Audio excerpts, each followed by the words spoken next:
Masalah yang sangat besar sekali, yaitu tadi Bapak bilang ada 110.000 PJLP yang masih tersisa di Jakarta ini. Saya dengar di tahap kedua rekrutmen P3K ini mereka tidak diperbolehkan ya Pak ya, tidak diperbolehkan ikut mendaftar.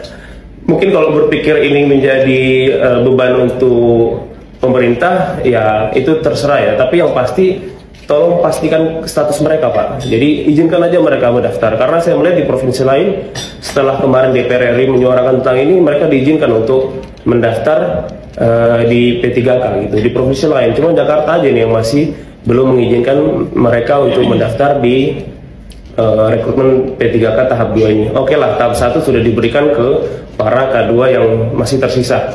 Nah, untuk yang tahap 2 ini saya dengarnya fokusnya untuk KKI ya.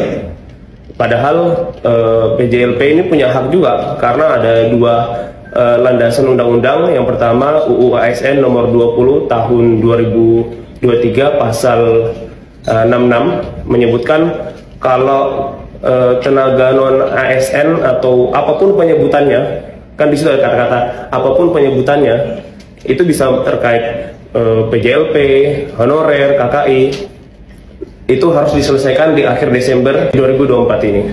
Nah, mumpung mereka masih punya payung hukum seperti ini, dipersilahkan Pak, mohon Pak dikasih kesempatan untuk minimal mereka ikut rekrutmen gitu.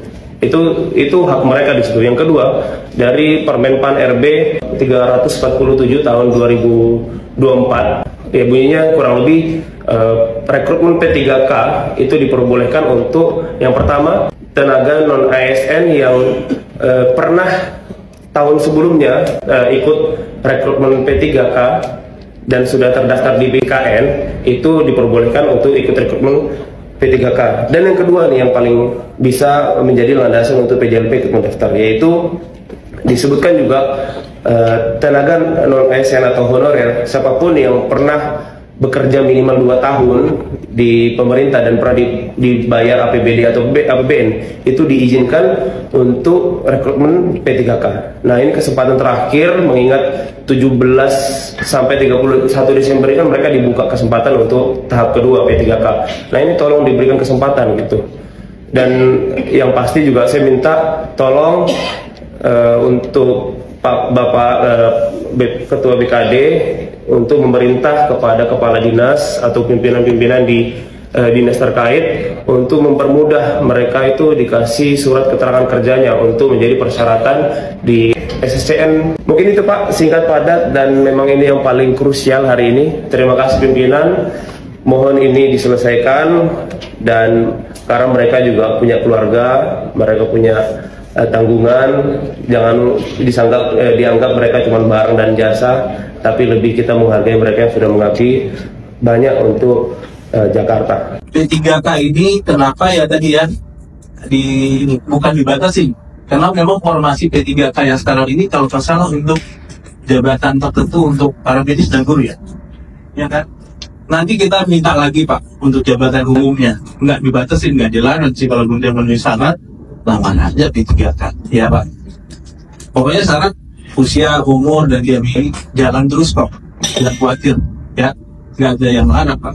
Masalahnya waktunya tinggal pendek Pak, apa bisa ditindaklanjuti langsung ini? Karena ya kita kan berdasarkan undang-undang.